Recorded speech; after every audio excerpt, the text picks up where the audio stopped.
President Trump has filed a $20 billion with a B dollar lawsuit against the Wall Street Journal and conservative media giant Rupert Murdoch.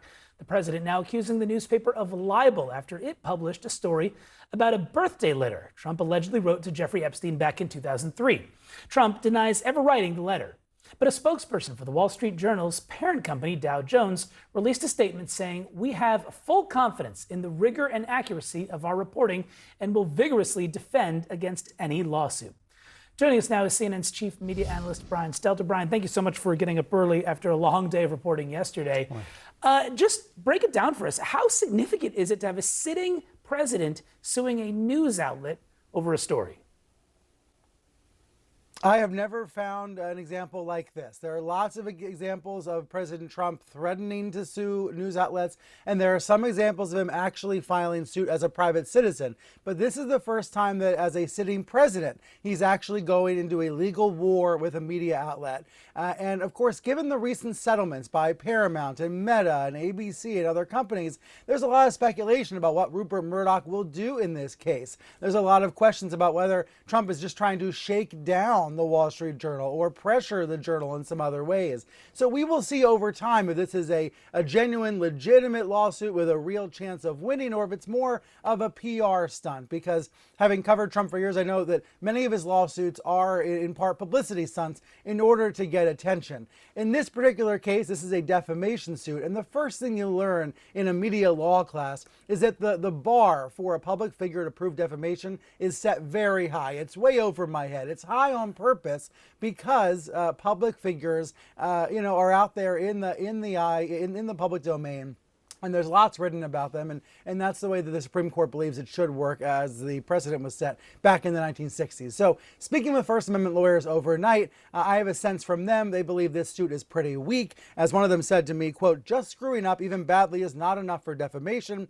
And how could the President of the United States show $20 billion of damages?" There are some details about this lawsuit that seem absurd. But as we know, the president has been able to achieve settlements with other media companies. So we will see what Rupert Murdoch decides to do in this case. But as you mentioned, Danny, the Journal is saying it has a lot of confidence in this reporting. And let's be honest, they would not have published this bombshell story if they did not believe that they were on extremely solid legal ground. Yeah, and it seems other people also believe that this is not the last we've heard, perhaps, from the Wall Street Journal on this topic. Brian, in your latest piece, though, you wrote that the mere threat of this lawsuit, and then, of course, the follow-through, opened a new chapter in the operatic relationship between Trump and specifically Rupert Murdoch. Let me get your take on this. Is Rupert Murdoch one who is known to back down from a fight here? Not only does Rupert Murdoch love to fight, he's even fighting his own children. He was in court for the last 2 years trying to change the terms of their billion-dollar trust. He even went to war with his own kids. So that tells you something about Rupert Murdoch and his willingness to not only fight it out, but to try to stick it out for as long as he can. Look, these two men, it's like Godzilla versus King Kong. They come apart, they come back together. After January 6th, Rupert Murdoch said of Donald Trump, "We're going to make him a non-person." Right? Rupert Murdoch wanted to excommunicate Trump from the party. But then, like so many others, Murdoch fell back in line. So this relationship has many layers. It's very complex. Ultimately, Trump benefits enormously from Murdoch's television empire, Fox News. But at the same time, the Wall Street Journal is renowned for really high-quality reporting. And Trump doesn't want that. He does not want these stories that cast him in a negative light. I actually view his lawsuit as partly a message to other news outlets. Other news outlets have been pursuing reporting about Trump and Epstein, about that friendship from decades ago. So in some ways, by suing the Wall Street Journal, he's trying to have a chilling effect on reporting more broadly. He's trying to say to other news outlets, don't come after me, don't report on me, don't look into my past, or I'll try to ruin you. That $20 billion damages claim kind of says it all. Right. He's trying to send a message to other outlets not to look into this. Yeah, true shot across the bow, it seems like. And this is not the first time Trump has gone after media outlets for their reporting on him. But this is the first time he has filed a libel lawsuit while in office, making him the first sitting president to sue a reporter or a media outlet for allegedly defaming him. CNN's Tom Foreman has more on this latest debacle. I told Rupert Murdoch that he shouldn't print this fake story, but he did, and now I'm going to sue his ass off. President Trump is laying into the Wall Street Journal and its owner over the Epstein story, just weeks after ripping the paper's coverage in general. Wall Street Journal has truly gone to hell.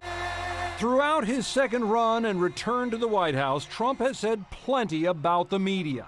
I watch these criminals back there, the press. The news is really fake. Real scum. And it has to stop. It has to be illegal. And he's taken action. Trump sued ABC News, saying he was defamed in an interview about a past sexual abuse case. The network settled by promising $15 million to Trump's presidential foundation, but his attacks have not stopped. ABC is the worst newscast of any newscast by far. Trump filed a suit against CBS's 60 Minutes, saying it unfairly edited an interview with his Democratic challenger, Kamala Harris. She gave an answer that was so bad that they changed it. Many media and legal analysts said his claim was unfounded, but just weeks ago, CBS parent company Paramount settled too, coughing up $16 million. Trump filed a lawsuit against the Des Moines Register over an election poll that showed him doing poorly in a state he eventually won. And in my opinion, it was fraud and it was election interference. The paper disputed the claim. The matter is still in court. And there is more. I'm Donald Trump, and I have more trash than all of you. Trump, who was parodied long ago on Sesame Street, has torn funding away from public television, radio, and Voice of America. Press rooms at the White House and Pentagon have been rearranged, often to the advantage of pro-Trump outlets. He's battled the Associated Press over its widely respected style book, still referring to the Gulf of Mexico. It's called the Gulf of America now. And he's even savaged another property of media mogul Rupert Murdoch for recent polls showing public faith in Trump falling, posting, "It's why MAGA hates Fox News." Few of these cases have produced anything like a substantial apology for any behavior, and many of the companies seem to be settling it just so they don't go into long, drawn-out legal proceedings.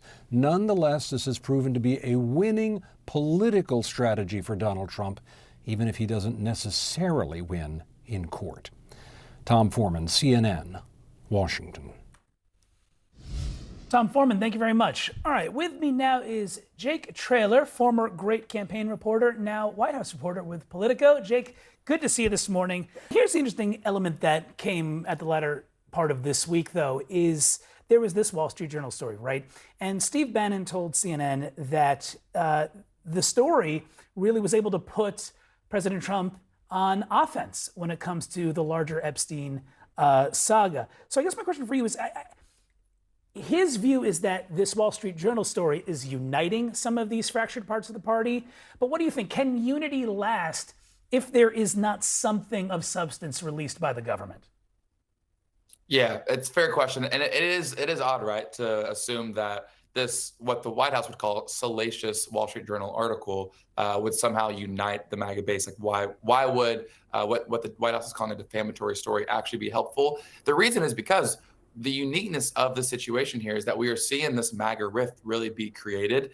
What Donald Trump has done for literally a decade now is go after the press and has really been able to unite his MAGA base around the fact that fake news, ABC or CBS or CNN or now the Wall Street Journal, this is something that is familiar territory for Donald Trump in the White House. I was sitting at the White House yesterday in the office with a couple of White House officials who were really saying exactly what you said about going on offense now. They said this is what Donald Trump actually does best. And some of those names I mentioned a few moments ago, some of Trump's staunchest allies that were initially critical of the transparency around the Epstein files immediately jumped to his defense on social media, saying that this was defamatory, saying the Wall Street Journal had gone too far, calling it fake news. So for Donald Trump and for the White House, this is familiar territory. I've had multiple people at the White House tell me they're actually thankful for the timing of this Wall Street Journal piece because truly, regardless of the legitimacy of it, they're able to do what they do best. Donald Trump's going to file a $10 billion lawsuit against them.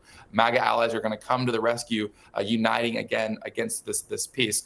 Again, I think what ultimately determines the future here is how much content is released by this judge in New York, and is it going to be enough to satiate and satisfy some of these MAGA critics who have decried for more transparency in this case? Yeah, I think those are all fair questions, but I think that, the initial DOJ memo that came out on July 7th, right? It's been 2 weeks since then, and we've still been talking about this, and it does not seem like this story is calming down anytime soon. Jake Traylor, thank you so much for your time this morning. Really appreciate it, and good to see you.